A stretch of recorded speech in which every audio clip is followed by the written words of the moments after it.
जितनी बातें तुम्हें बताई गई हैं, जो भी बताई गई हैं, जिसके बारे में भी बताई गई हैं, बातें सिर्फ उतनी नहीं है, उससे ज़्यादा है।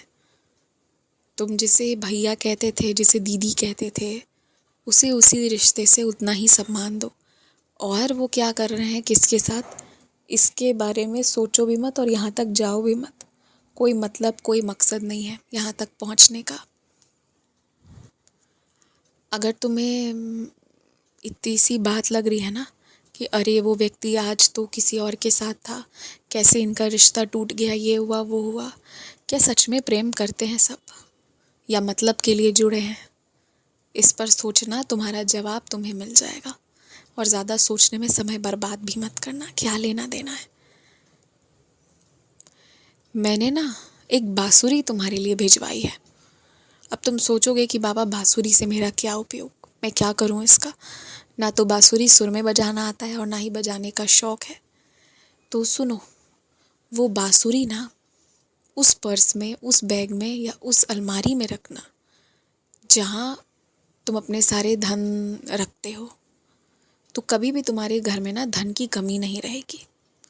वो बांसुरी समझो कृष्ण रूप से तुम्हारे लिए तोहफा है। तुमने बहुत अच्छी जन्माष्टमी करी, तुमने बहुत कान्हा का सेवा किया, तो वो अपनी प्रिय मुरली तुम्हें भेंट में दे रहे हैं।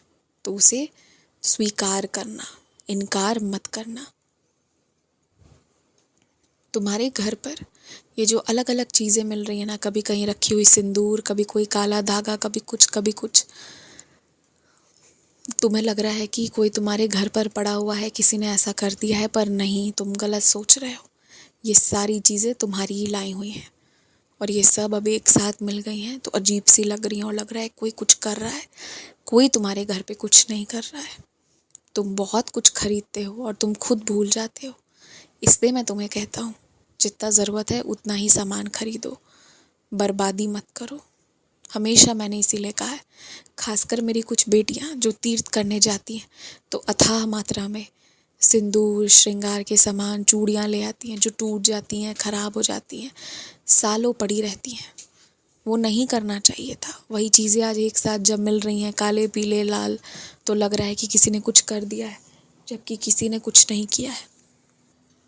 सुनो, मेरे लिए ना दही से कोई चीज़ बनाओ, मीठी चाहे नमकीन, जो भी बनाओ, दही वाली कोई चीज़, कोई मिश्रण जो मुझे खाने का मन है।